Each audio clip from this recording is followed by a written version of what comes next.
Mon fiancé m'a quitté parce que son ex a simulé un coma. Sa mère a crié « Reste célibataire si tu ne respectes pas l'amour ». Alors, j'ai disparu sans un mot.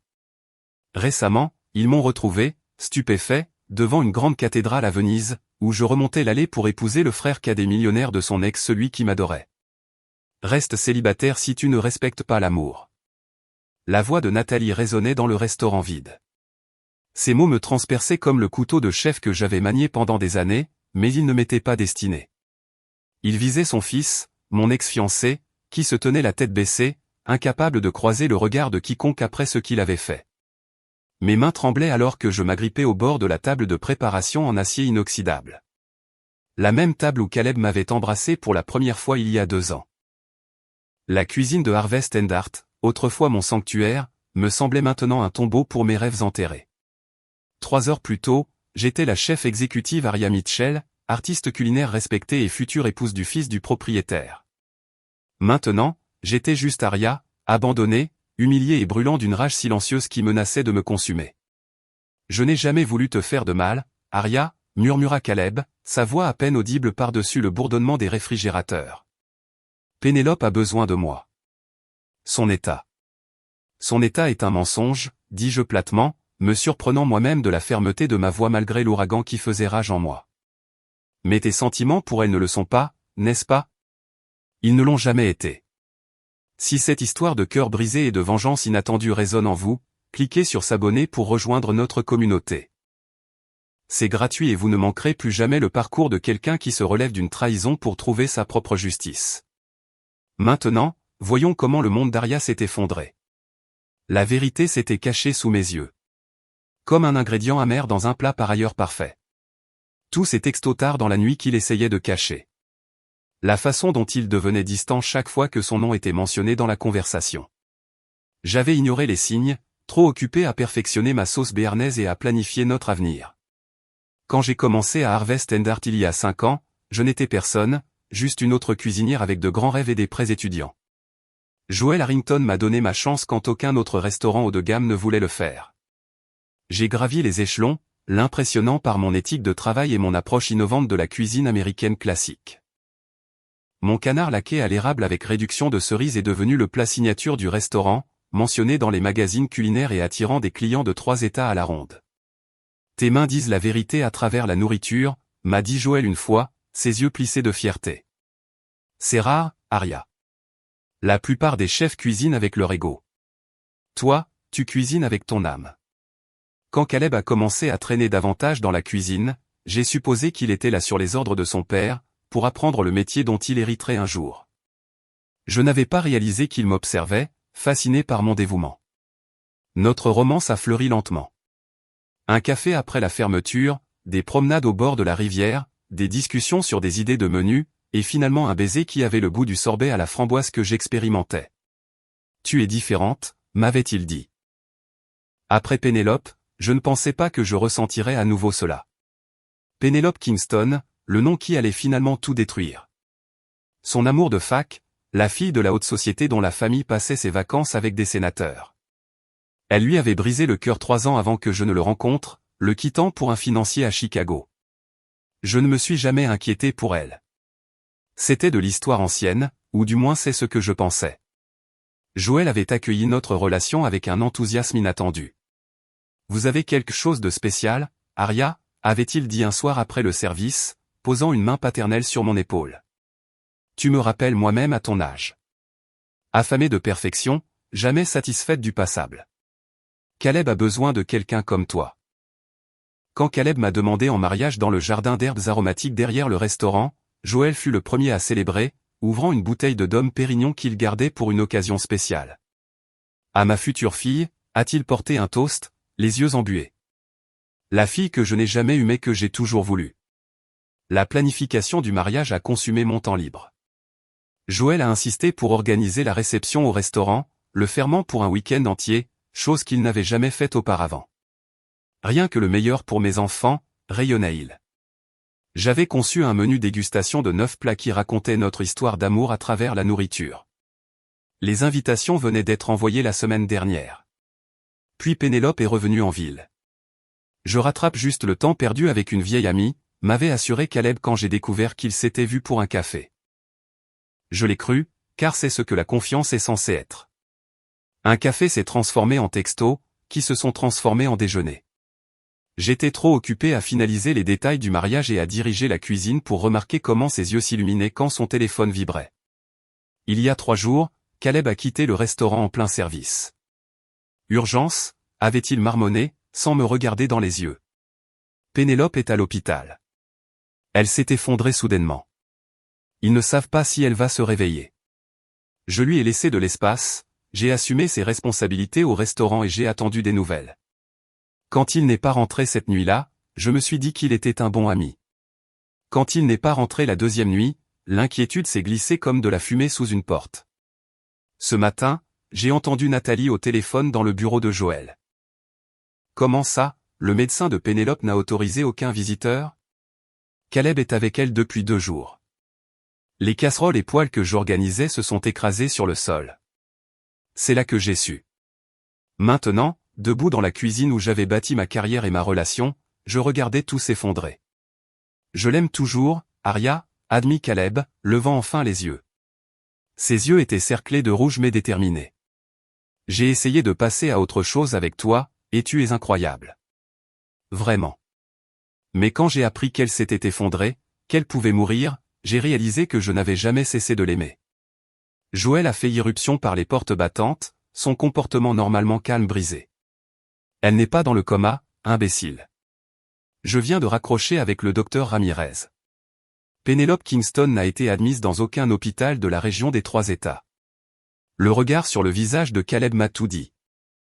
Le choc, puis la culpabilité, puis la lente prise de conscience qu'il avait été manipulé, mais qu'il avait aussi volontairement participé à la tromperie. Tu as tout gâché pour un mensonge, a poursuivi Joël, la voix brisée. Tu as brisé le cœur de la meilleure femme que tu connaîtras jamais. Pourquoi? Un jeu de manipulation. C'est alors que Nathalie s'est avancée, sa silhouette élégante vibrant de fureur alors qu'elle prononçait la phrase qui résonnerait dans mes cauchemars pendant des mois. Reste célibataire si tu ne respectes pas l'amour. Alors que le drame familial se déroulait devant moi, quelque chose en moi s'est éteint. J'ai lentement dénoué mon tablier de chef, le même que Caleb m'avait offert pour notre premier anniversaire avec chef Aria Harrington, brodé dessus en prévision de notre mariage. Je l'ai plié avec soin, l'ai posé sur le comptoir et je suis sorti par la porte de derrière sans un mot. L'air du soir m'a frappé le visage, frais et indifférent à ma douleur. Je n'ai pas pleuré. Je n'ai pas crié. Au lieu de cela, j'ai senti quelque chose durcir en moi.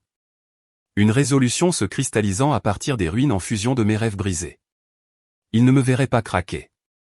Il ne me verrait pas supplier. Et bientôt, il ne me verrait plus du tout. J'ai marché sans but dans les rues qui s'assombrissaient, le restaurant devenant plus petit derrière moi. Mon appartement n'était plus ma maison. Il était rempli des affaires de Caleb, de nos rêves communs, des catalogues de mariage. Je me suis enregistré dans un modeste hôtel du centre-ville, j'ai payé en espèces et je me suis effondré sur le lit, portant toujours mon pantalon de chef et un t-shirt qui sentait le romarin et la trahison. Pendant ce temps, de l'autre côté de la ville, Joël Harrington était sur le point de découvrir toute l'étendue de la tromperie de son fils. Joël s'était toujours vanté de ses relations. Dans une ville comme la nôtre, les relations étaient une monnaie d'échange, et Joël avait bâti son empire de restaurants en connaissant les bonnes personnes. Le docteur Marcus Ramirez se trouvait être l'une de ces personnes. Le chef de la neurologie à l'hôpital Mémorial et un habitué du Harvest and Art pour les dîners du mardi soir. Joël, je te le dis, nous n'avons aucune patiente de ce nom, a insisté le docteur Ramirez au téléphone. J'ai vérifié auprès de chaque hôpital de la région. Personne n'a admis une Pénélope Kingston pour quelque affection que ce soit, et encore moins un coma. La prise de Joël se resserra sur son bureau en chêne. Le même bureau où il avait rédigé le menu de son premier restaurant il y a 30 ans. Marcus, es-tu absolument certain? Je pratique la médecine depuis 25 ans, Joël. Je pense que je sais comment vérifier les dossiers hospitaliers. Après avoir raccroché, Joël est resté assis en silence, le poids de ce que cela signifiait s'abattant sur lui. Son fils, son unique fils, avait gâché une relation avec une femme exceptionnelle pour un mensonge, ou pire, avait été complice de ce mensonge. Le lendemain de mon départ, Joël a convoqué une réunion de famille d'urgence chez lui. La tension dans le salon était palpable alors que Caleb, Nathalie et Kennedy se réunissaient, ignorant la tempête qui allait éclater. « Papa, de quoi s'agit-il » demanda Kennedy, repliant ses jambes sous elle sur le canapé en cuir. À 28 ans, Kennedy était la pragmatique, la diplômée en commerce qui aidait à gérer les finances du restaurant pendant que son frère charmait les clients. Joël n'a pas répondu immédiatement. Il s'est versé 2 doigts de scotch bien qu'il ne soit que 10 heures du matin. « Caleb, je veux que tu me racontes encore l'état de Pénélope. » Caleb s'est agité, mal à l'aise. Elle est stable mais toujours inconsciente. Les médecins ne savent pas quand elle se réveillera. Dans quel hôpital? Mémorial. Pourquoi est-ce que tu... C'est intéressant, l'interrompit Joël en faisant tourner son scotch. Parce que j'ai parlé au docteur Ramirez hier soir. Il m'assure que non seulement Pénélope Kingston n'est pas une patiente au Mémorial, mais qu'elle n'a été admise dans aucun hôpital de la région des 3 États. La couleur a quitté le visage de Caleb. Kennedy a eu un léger hoquet. Voudrais-tu expliquer pourquoi tu as détruit tes fiançailles avec une femme extraordinaire pour une urgence médicale fabriquée de toutes pièces? Ce n'est pas ce que tu penses, balbutia Caleb. Alors qu'est-ce que c'est, intervint Nathalie, sa voix dangereusement calme. Parce que de mon point de vue, on dirait que soit tu t'es fait avoir comme un idiot, soit tu nous mens à tous. La vérité est sortie par fragments. Pénélope était revenue en ville en prétendant qu'elle avait fait une terrible erreur en le quittant. Quand Caleb n'est pas immédiatement retombé dans ses bras, elle a orchestré la fausse urgence. Oui, Caleb avait réalisé la vérité quelques heures après s'être précipité à ses côtés, mais à ce moment-là, de vieux sentiments avaient refait surface. Ils avaient passé ces 2 jours dans sa maison au bord du lac à raviver ce qu'ils avaient autrefois. Et Aria, a exigé Joël, as-tu eu ne serait-ce qu'une pensée pour elle pendant que tu ravivais la flamme? Caleb a eu la décence d'avoir l'air honteux. Je n'avais rien prévu de tout ça. Je tenais vraiment à Aria, mais avec Pénélope. Arrête. Nathalie a levé la main. N'ose même pas essayer de justifier ça. L'amour n'est pas quelque chose que l'on jette quand quelque chose de plus brillant se présente. C'est un engagement, un choix que l'on fait chaque jour. Maman, tu ne comprends pas, reste célibataire si tu ne respectes pas l'amour. Les mots de Nathalie ont tranché l'air de la pièce comme un fouet. Si c'est ainsi que tu honores un engagement, alors tu n'as pas le droit de faire des promesses à qui que ce soit. Kennedy, qui était restée silencieuse jusqu'à présent, a regardé son frère avec déception. Aria méritait mieux. Elle a travaillé plus dur que quiconque que je connaisse. Pour cette famille, pour le restaurant, pour toi. La confrontation familiale a duré des heures. Dans l'après-midi, Joël avait pris une décision qui allait modifier à jamais la dynamique familiale. Il a appelé son avocat depuis son bureau pendant que les autres attendaient dans un silence tendu. « Richard, je dois apporter des modifications à mon testament et à la structure de propriété du restaurant. » Immédiatement. Sa voix était plate mais déterminée.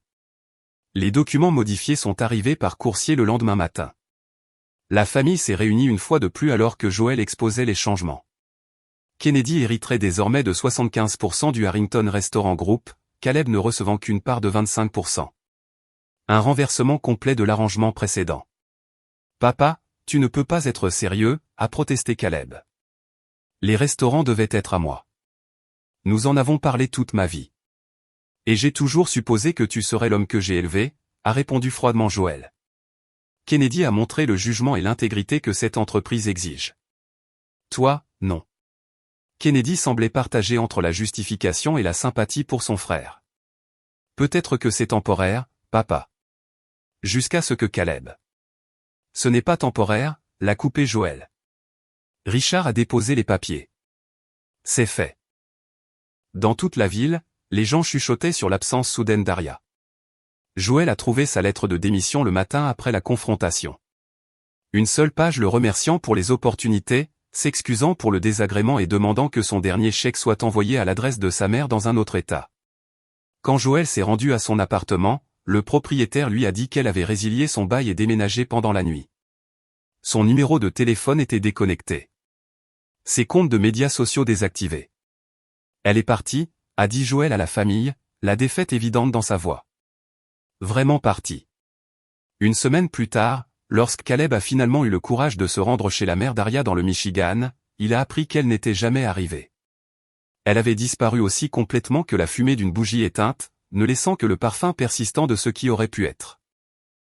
Et quelque part, dans un endroit où aucun d'entre eux ne penserait à chercher, je me reconstruisais à partir de zéro. Une recette, une respiration, un jour à la fois. Il ne me retrouverait jamais avant que je ne le veuille. 6 mois passèrent comme une réduction à feu doux, concentrée et intense. Ma nouvelle vie à Venise prenait forme, une couche délicate à la fois. J'avais choisi cette cité flottante pour ses rues labyrinthiques où je pouvais me perdre, pour ses traditions culinaires qui me mettaient au défi et me réconfortaient, et surtout, pour l'improbabilité totale que quiconque de mon ancienne vie pense à me chercher ici. Pendant ce temps, de retour en Amérique, les conséquences de cette nuit fatidique continuaient de se dérouler. La réunion de Caleb avec Pénélope s'était aigrie en quelques semaines. Le frisson de la reconnexion interdite a rapidement cédé la place à la réalité de la raison pour laquelle ils avaient rompu. Son besoin constant de drame, son incapacité à s'engager pleinement. La ruse du coma avait révélé des défauts de caractère qu'aucun des deux ne pouvait ignorer. Et lorsque Pénélope a suggéré un autre stratagème élaboré pour regagner l'approbation de Joël, Caleb a finalement vu leur relation pour ce qu'elle était, toxique et manipulatrice. J'ai perdu tout ce qui comptait vraiment, a-t-il avoué à Kennedy autour d'un verre dans ce qui était autrefois son bar préféré. Papa me parle à peine. Le personnel du restaurant me regarde comme si j'étais un méchant de feuilleton. Et Aria. Mon Dieu, je n'ai pas réalisé ce que j'avais jusqu'à. Ne fais pas ça, l'a coupé Kennedy. Tu n'as pas le droit de jouer la victime ici. Tu as fait tes choix. Le restaurant, autrefois son héritage supposé, ressemblait maintenant à un espace de travail temporaire où il effectuait des tâches mais n'avait pas de véritable enjeu. Joël lui faisait gérer les comptes et les stocks, un travail ingrat que Kennedy avait précédemment géré pendant qu'elle était préparée pour le leadership. Le sourire autrefois charmant de Caleb s'était estompé, remplacé par des cernes sous les yeux et un affaissement perpétuel des épaules. Joël observait la spirale descendante de son fils avec un mélange de satisfaction et d'inquiétude paternelle. Justice devait être rendue, mais voir Caleb s'autodétruire ne lui procurait aucun plaisir. Plus troublant encore était le vide qu'Aria avait laissé, non seulement dans leur cuisine, mais aussi dans la dynamique familiale. Elle avait été le pont entre les traditions culinaires de la vieille école de Joël et l'innovation moderne, entre son extérieur bourru et son amour sincère pour son métier. Tard un soir après la fermeture, Joël s'est retrouvé à fixer la critique encadrée qui avait célébré pour la première fois le canard laqué à l'érable d'Aria. Sur une impulsion, il a pris le téléphone. Redwood Investigation, ici Joël Harrington. J'ai besoin de votre meilleure personne pour une affaire délicate. La détective privée, une ancienne policière nommée Diana Morrow, a écouté attentivement la demande de Joël. Pour être clair, vous me demandez de localiser votre ancien employé, pas d'interférer avec sa nouvelle vie. Juste la confirmation qu'elle est en sécurité et qu'elle va bien. C'est exact, a confirmé Joël. J'ai juste besoin de savoir qu'elle va bien. Et si elle a des ennuis, eh bien, je voudrais l'aider.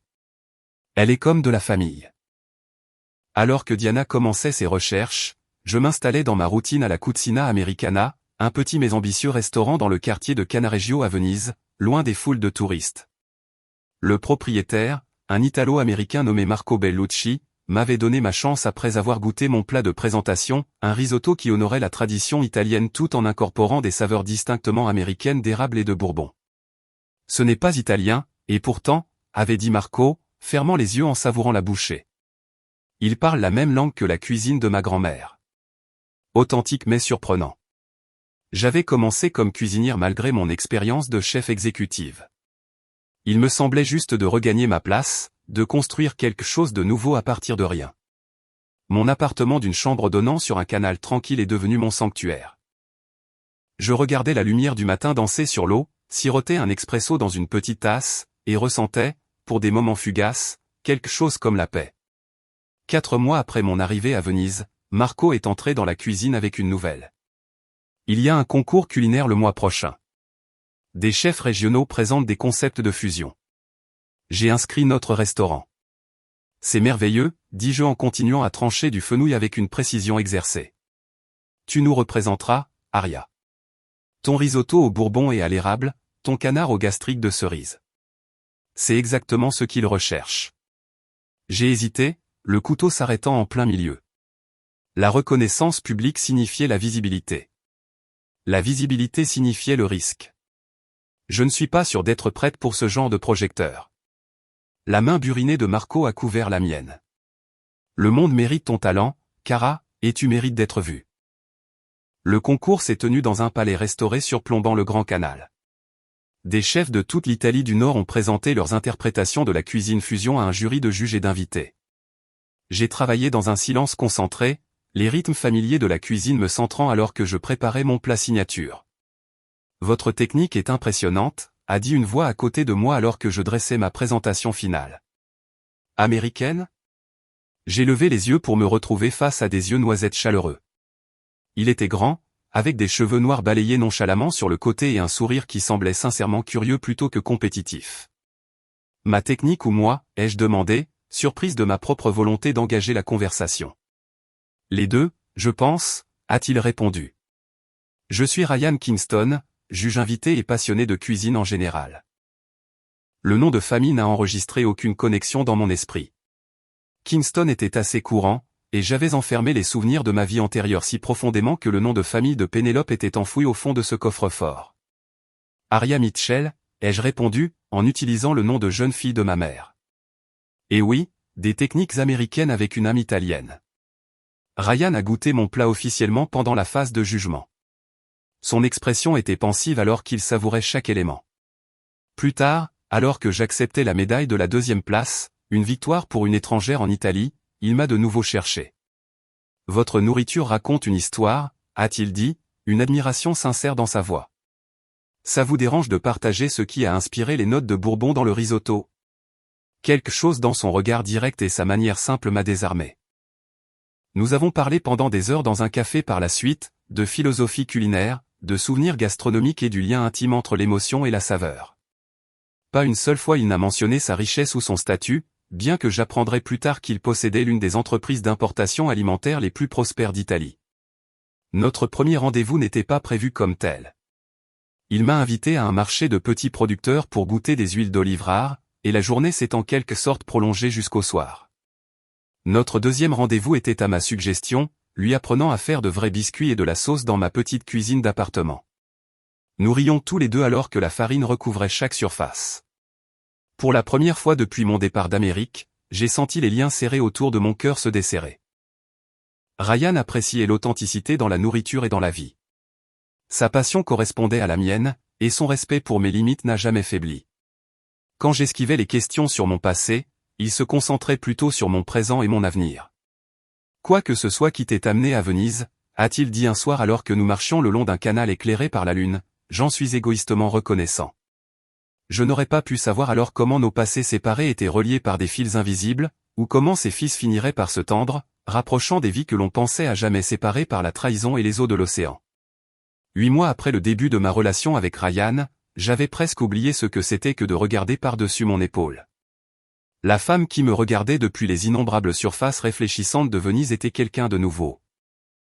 La chef exécutive Aria Mitchell de la Cucina Americana, récemment présentée dans des magazines culinaires européens, la moitié d'un couple que les restaurateurs locaux appelaient « l'accord parfait ». Ma vie s'était transformée des cendres de la trahison en quelque chose d'inattendument beau.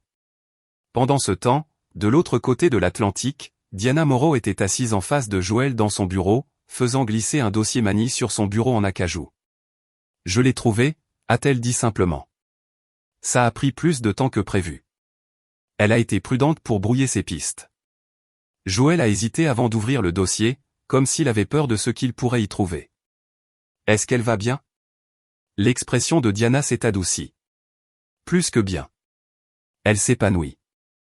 Le dossier contenait des photos de moi en veste de chef devant un charmant restaurant, recevant un prix lors d'un concours régional, et marchant main dans la main avec un grand homme aux cheveux noirs le long d'un canal vénitien. Mon sourire sur les photos était authentique, quelque chose que Joël n'avait pas vu dans les dernières semaines avant mon départ. Venise, murmura Joël en étudiant les images. De tous les endroits. Elle s'est fait une belle réputation là-bas, a poursuivi Diana. Poste de chef exécutive, récompense culinaire, mention dans les publications gastronomiques européennes. Joël hocha lentement la tête, ressentant un mélange complexe de fierté et de perte. Merci, Diana. C'est tout ce que j'avais besoin de savoir. Mais le destin en avait décidé autrement. Le soir même, Joël a reçu un appel d'un associé commercial italien cherchant une distribution américaine pour une ligne de produits alimentaires de spécialité. L'associé a mentionné le mariage prochain du fils de son ami, Ryan Kingston. Vous avez peut-être entendu parler de Kingston Import. Une cérémonie magnifique prévue à la cathédrale Saint-Marc le mois prochain. Joël n'y aurait peut-être pas prêté attention, si ce n'est pour le timing et le sentiment tenace qu'il avait déjà entendu le nom de Kingston. Quand il l'a mentionné nonchalamment à Caleb le lendemain, le visage de son fils s'est vidé de sa couleur. Kingston, comme dans Penelope Kingston. En quelques heures, ce qui n'était censé être qu'une simple confirmation de mon bien-être s'est transformé en réservation de vol et d'hôtel. Joël s'est convaincu qu'il devait assister pour offrir leurs félicitations en personne, une mince justification qui dissimulait à peine ses motivations plus profondes. Nathalie et Kennedy ont accepté de venir, en partie par curiosité, en partie pour empêcher Joël et Caleb de faire une scène. Caleb était le plus réticent. C'est de la folie, a-t-il protesté pendant qu'ils faisaient leurs valises. On ne peut pas simplement débarquer dans sa vie après tout ce temps. Et si elle ne veut pas nous voir?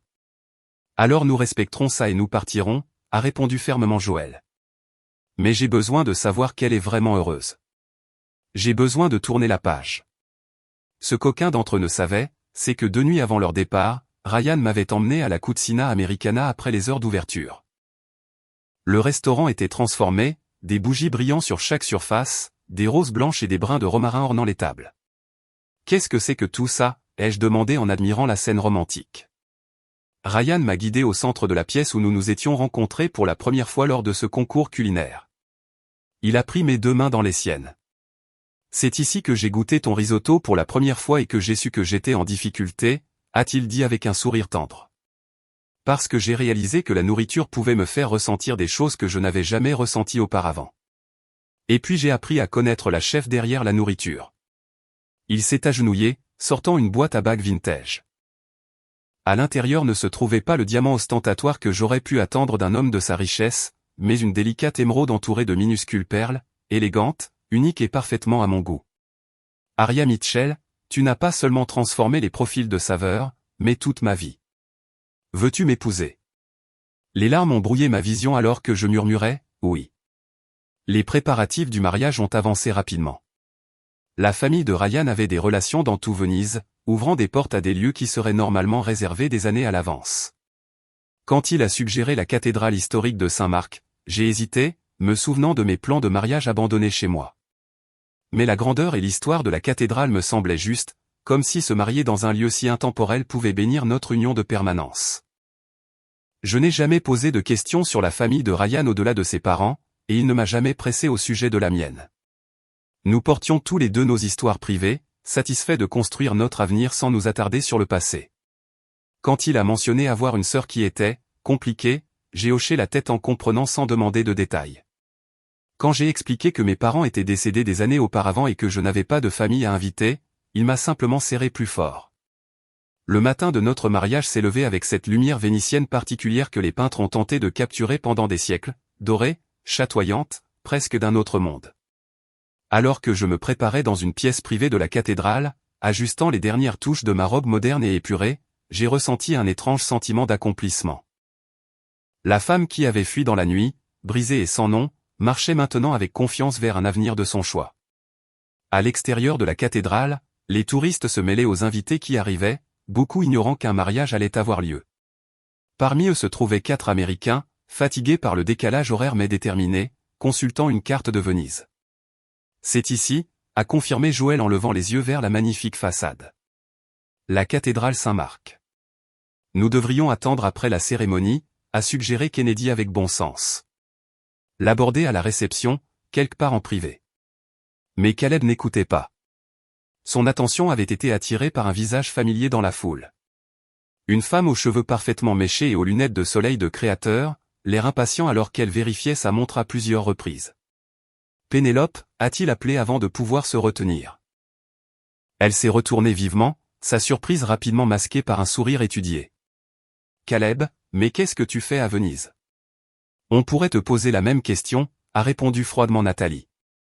Pénélope a enlevé ses lunettes de soleil avec un geste théâtral. Mon frère se marie aujourd'hui. Je suis ici en tant que famille, évidemment, même si je connais à peine la mariée. Une chef qu'il a rencontrée à un concours. Ryan a toujours eu des goûts inhabituels. Les pièces se sont assemblées dans l'esprit de Joël avec une clarté horrifiante. Ce Ryan, c'est ton frère et il se marie avec une chef? Oui, a répondu Pénélope, inconsciente de la tension qui émanait soudainement du groupe. La cérémonie commence dans 20 minutes. Je devrais vraiment rentrer. Quel est le nom de la mariée? Interrompit Caleb, la voix rauque. Pénélope a haussé les épaules. Arya quelque chose. Mitchell, je crois. Ryan l'a gardé assez à l'écart de la famille pour être honnête. Ils ne sont ensemble que depuis environ 1 an. La couleur a quitté 4 visages simultanément alors que les cloches de la cathédrale commençaient à sonner, annonçant la cérémonie imminente. Sans un autre mot, ils se sont dirigés comme un seul homme vers les portes massives, attirés par une force invisible plus forte que la bienséance ou la raison. À l'intérieur, je me tenais juste hors de vue, serrant mon bouquet de roses blanches et de lavande, attendant mon signal. Les arches magnifiques de la cathédrale s'élevaient au-dessus de moi, ces pierres anciennes témoins d'innombrables vœux au fil des siècles. Alors que la musique montait, j'ai fait mon premier pas en avant, prêt à commencer la marche qui me mènerait à Ryan et à notre avenir. Et puis je les ai vus, 4 silhouettes figées au milieu de l'allée, me fixant avec des expressions de choc absolu. Le passé et le présent sont entrés en collision avec la force de plaques tectoniques se rencontrant, et je me suis arrêté net, mon monde basculant une fois de plus sous mes pieds. Le temps sembla s'arrêter dans le vaste espace de la cathédrale. L'organiste continuait de jouer, ignorant le drame qui se déroulait. Les invités murmuraient de confusion.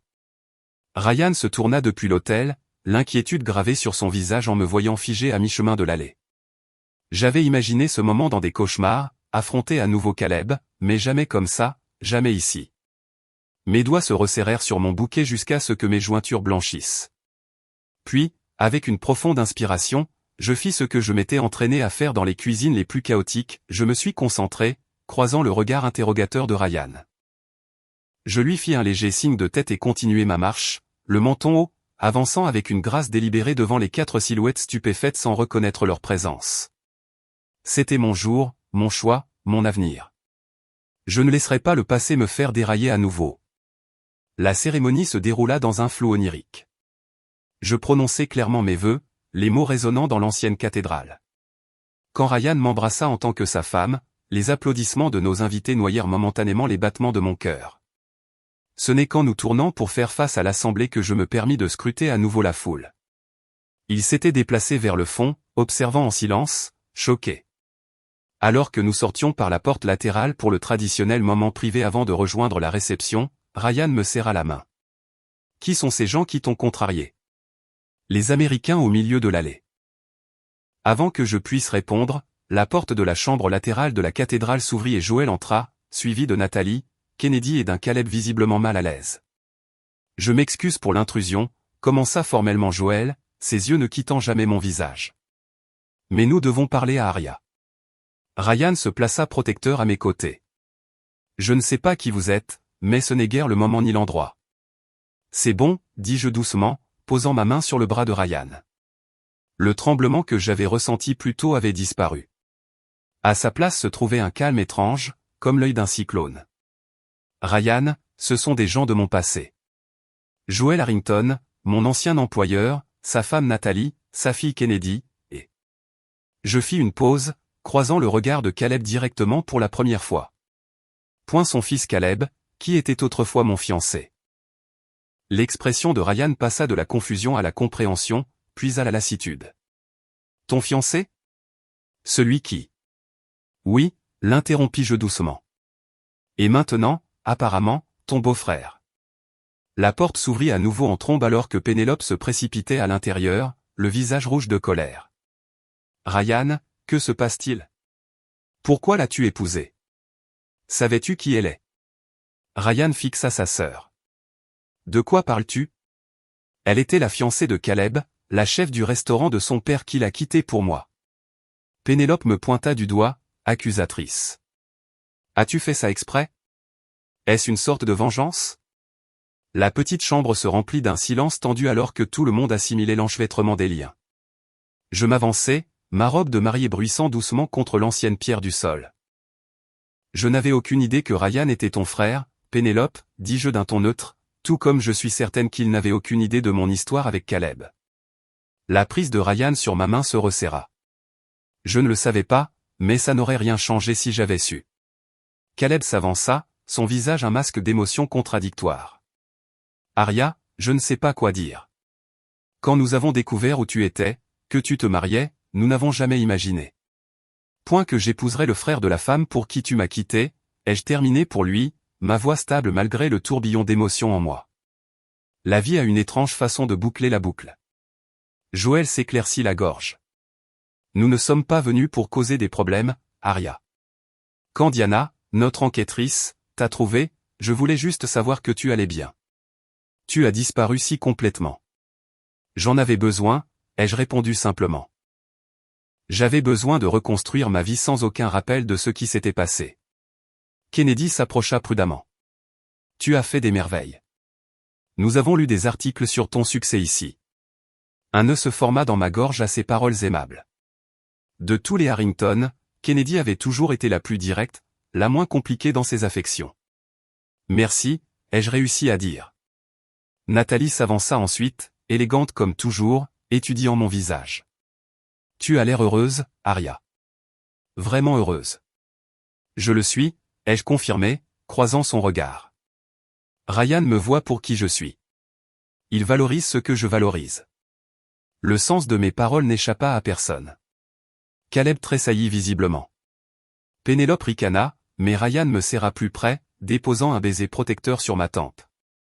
J'aimerais comprendre, dit doucement Ryan, toute l'histoire, de la part de tout le monde.